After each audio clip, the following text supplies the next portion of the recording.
बिहार के किसी सुदूर गांव का एक लड़का जब आंखों में सरकारी नौकरी का सपना लेकर पटना जंक्शन पर उतरता है तो वो अपने साथ सिर्फ कपड़ों का एक बैग नहीं लाता।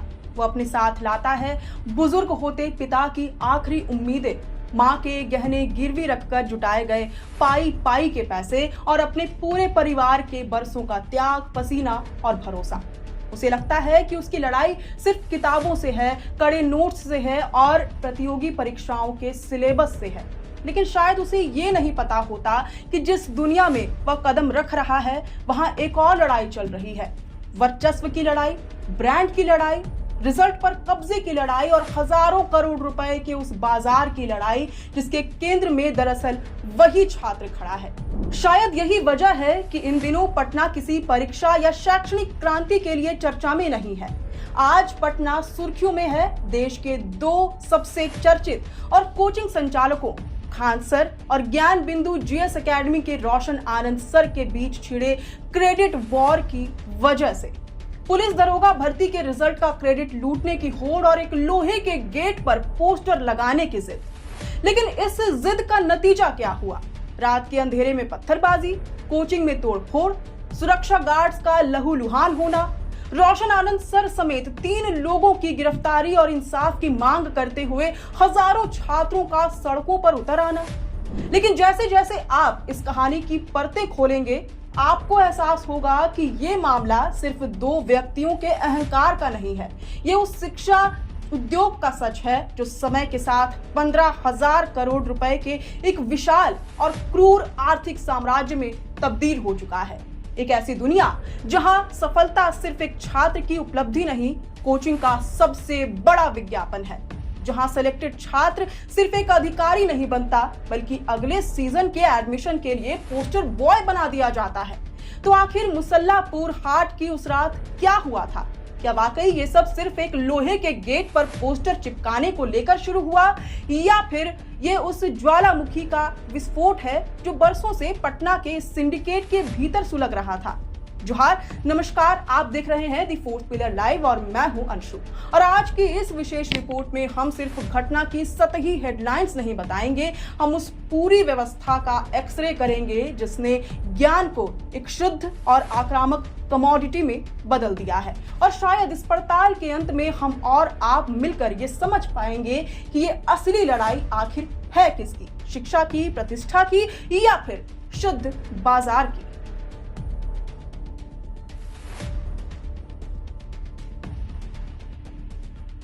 कहानी शुरू होती है पटना के मुसल्लापुर हाट से। अगर आप बिहार से हैं या कभी सरकारी नौकरी की तैयारी के लिए पटना आए हैं तो आपने इस इलाके का नाम सिर्फ सुना ही नहीं होगा, इसे जिया भी होगा। ये सिर्फ एक मोहल्ला नहीं, ये लाखों सपनों का चौराहा है। यहाँ सुबह की शुरुआत नोट्स, टेस्ट सीरीज और करंट अफेयर्स की रटंत से होती है और रात का अंत एक अदद नौकरी की उम्मीद के साथ। लेकिन जून 2026 की शुरुआत में इसी इलाके से शिक्षा की खबरें नहीं आई, सुर्खियों में आ गया एक हिंसक टकराव।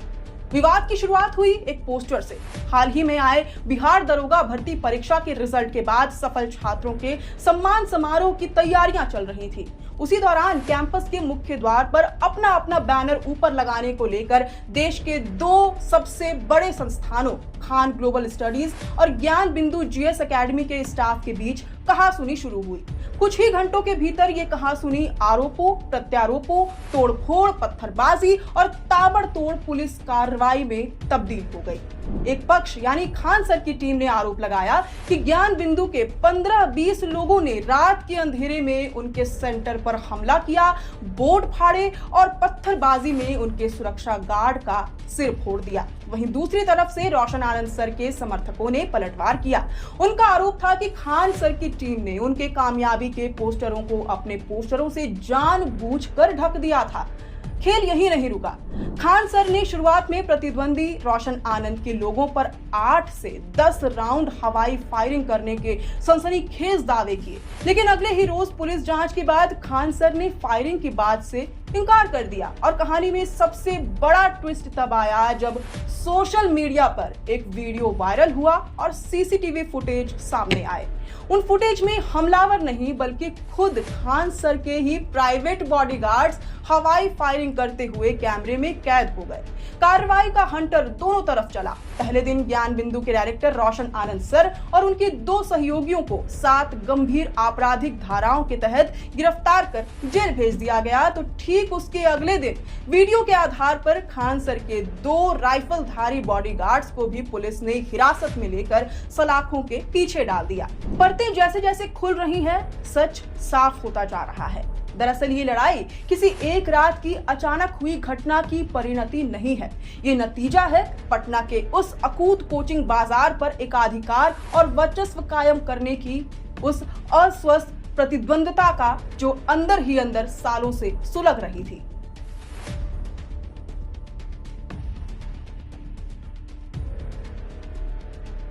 अब जरा उस दुनिया को समझिए जिसकी एक छोटी सी झलक हमें खान सर और रोशन आनंद विवाद में दिखाई देती है। ये सिर्फ 2 कोचिंग संस्थानों का मामला नहीं है, इसके पीछे खड़ी है एक विशाल शिक्षा अर्थव्यवस्था जिसका सालाना आकार 14 से 15 हजार करोड़ रुपए के आसपास बताया जाता है। और इसमें सिर्फ कोचिंग की फीस शामिल नहीं है। Hostel, lodge, mess, stationery, photocopy, किताबों की दुकानें, पीजी और छोटे बड़े कारोबारों का पूरा इकोसिस्टम इस अर्थव्यवस्था का हिस्सा है।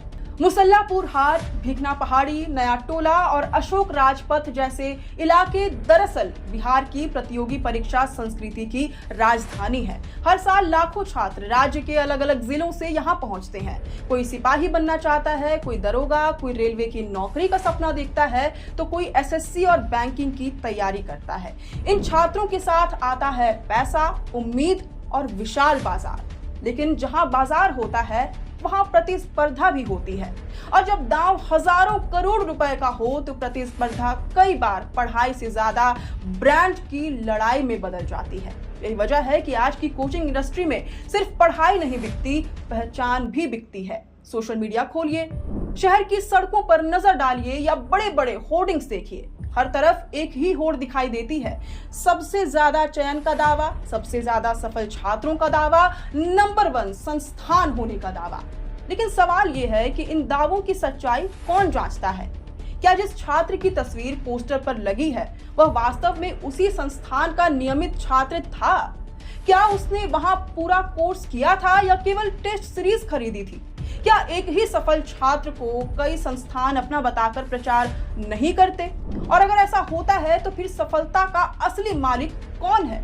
यहीं से शुरू होता है तथ्यों और मार्केटिंग के बीच का धुंधला इलाका, और यही धुंधला इलाका आगे चलकर रिजल्ट वॉर में बदल जाता है, क्योंकि यहाँ सफलता सिर्फ सम्मान का विषय नहीं होती बल्कि अगले सत्र के हजारों एडमिशन और करोड़ों रुपए के कारोबार का आधार होती है। यानी लड़ाई सिर्फ छात्रों को पढ़ाने की नहीं है, लड़ाई इस बात की भी है कि सफलता की कहानी पर पहला दावा किसका होगा।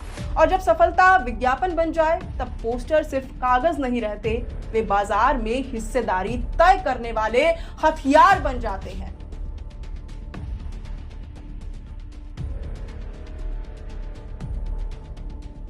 लेकिन इस पूरी कहानी का एक और पहलू है जिसे समझे बिना पटना के इस विवाद को समझना मुश्किल है। वह है शिक्षकों का ब्रांड में बदल जाना। एक समय था जब कोचिंग संस्थानों की पहचान उनके नाम से होती थी। आज कई संस्थानों की पहचान उनके शिक्षकों से होती है। छात्र पहले शिक्षक चुनते हैं, उसके बाद संस्थान, और यही बदलाव पूरे खेल को बदल देता है।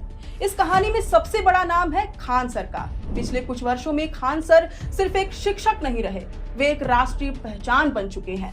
करोड़ों सब्सक्राइबर वाला यूट्यूब चैनल, सोशल मीडिया पर जबरदस्त फॉलोइंग, देश भर में पहचाना जाने वाला चेहरा और पढ़ाने का ऐसा अंदाज जिसने उन्हें प्रतियोगी परीक्षाओं की तैयारी करने वाले छात्रों के बीच एक अलग मुकाम दिया है। लेकिन लोकप्रियता अपने साथ विवाद भी लेकर आती है। रेलवे भर्ती परीक्षा आंदोलन के दौरान छात्रों को लेकर हुए विवाद हो, राजनीतिक और अंतर्राष्ट्रीय मुद्दों पर दिए गए उनके बयान हो, या फिर समय समय पर सोशल मीडिया पर छिड़ी बहसें, खान सर अक्सर सिर्फ शिक्षा की वजह से नहीं बल्कि अपने बयानों और विवादों की वजह से भी सुर्खियों में रहे हैं।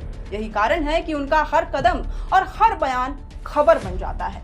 लेकिन कहानी सिर्फ खान सर की नहीं है। दूसरी तरफ रोशन आनंद सर हैं, जिन्होंने अपेक्षाकृत कम समय में प्रतियोगी परीक्षाओं की तैयारी कराने वाले संस्थानों की दुनिया में अपनी मजबूत पहचान बनाई है। खासकर बिहार पुलिस, दरोगा और अन्य प्रतियोगी परीक्षाओं में सफलता के दावों के साथ उन्होंने बड़ी संख्या में छात्रों के बीच अपनी स्वीकार्यता बनाई है। यही वजह है कि उनके समर्थन में भी हजारों छात्र सड़क पर उतरते दिखाई दिए। यानी ये सिर्फ दो व्यक्तियों का टकराव नहीं है, ये दो प्रभाव क्षेत्रों का भी टकराव है। दो ऐसे ब्रांड्स का टकराव जिनके पीछे बड़ी छात्र आबादी, बड़ी लोकप्रियता और बड़ा आर्थिक हित जुड़ा हुआ है। यही वजह है कि मुसल्लापुर हाट का ये विवाद केवल एक स्थानीय झगड़ा नहीं माना जा रहा, इसे उस बदलती शिक्षा संस्कृति के प्रतीक के रूप में भी देखा जा रहा है, जहां क्लासरूम के भीतर की इस प्रतिस्पर्धा कई बार क्लासरूम के बाहर की लड़ाई में बदल जाती है। पटना पुलिस की खुफिया रिपोर्ट कोचिंग के विशाल बाजार के एक और खतरनाक सच का खुलासा करती है। अकादमिक सुरक्षा के नाम पर इन संस्थानों में बकायदा प्राइवेट बाउंसर पाले जाते हैं, जो असल में स्थानीय अपराधी या हिस्ट्री शीटर होते हैं। इनका काम सुरक्षा करना नहीं, बल्कि विरोधी कोचिंग के स्टाफ को डराना और विवाद होने पर सीधे सामने आकर कोचिंग के ही उग्र छात्रों को आगे कर देना है, ताकि पुलिस कार्रवाई से बचा जा सके और उसे छात्र आंदोलन का रूप दिया जा सके। इतिहास गवाह है, 2010 में बोरिंग रोड में एक कोचिंग गार्ड की गोली से छात्र की मौत हुई थी। 2022 में इसी व्यवसायिक हित के चक्कर में छात्रों को उकसाकर रेलवे की संपत्तियों को आग के हवाले कर दिया गया था। हर बार मोहरा कौन बनता है? वही गरीब छात्र जो अपने घर जमीन को रेहन पर रखकर पटना सरकारी नौकरी का सपना लेकर आता है। अंत में सवाल किसी खान सर या रोशन आनंद सर का नहीं है, सवाल उस भरोसे का है जो एक अदना सा छात्र इन गुरुओं पर करता है। जब गुरुओं के बैनर खून से सने हो, जब ब्लैक बोर्ड के पीछे बंदूकों और बाहुबलियों का साया हो, तो देश का भविष्य कैसे संवरेगा?